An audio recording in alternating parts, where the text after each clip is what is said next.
Aabot sa 3 milyong pisong halaga ng marijuana ang nasabat ng mga otoridad sa ikinasang buy-bust operation ng salalawigan ng Nueva Ecija. Nakatutok naman dyan si Patrolwoman Jelly Peña.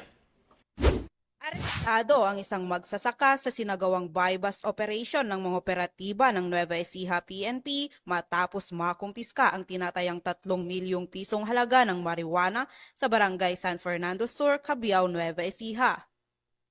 Kinilala ni Police Major Hansen G. Miguel, Acting Chief of Police ng Cabiao Municipal Police Station, ang suspect na si alias Ramos, 46 na taong gulang at isang magsasaka na residente ng nasabing barangay.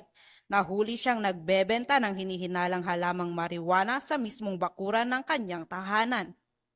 Ang operasyon ay pinangunahan ng mga operatiba ng Cabiao MPS katuwang ang Provincial Drug Enforcement Unit at Provincial Intelligence Unit ng Nueva Ecija Police Provincial Office.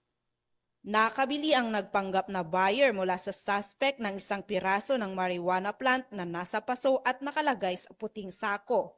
Kasama rin sa nasamsam ang isang 1,000 peso bill na buy-bust money. Sa isinagawang masusing inspeksyon, natuklasan din sa kanyang bakuran ang kabuang 12 halaman ng marijuana.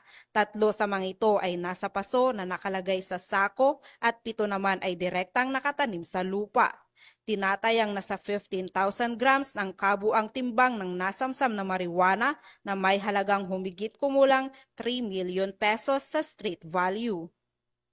Kasalukuyang nasa kustodiya ng Cabiao MPS ang suspect at mahaharap sa kasong paglabag sa Section 5 at Section 16 ng Article 2 Republic Act 9165 o ang Comprehensive Dangerous Drugs Act of 2002.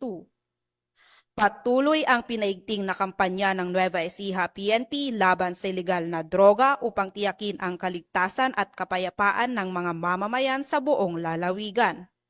Mula dito sa Gitnang Luzon, ako ang inyong PNN correspondent, Patrolwoman Judy Advicula Peña, alagad ng batas, tagataguyod ng Balitang Pulis.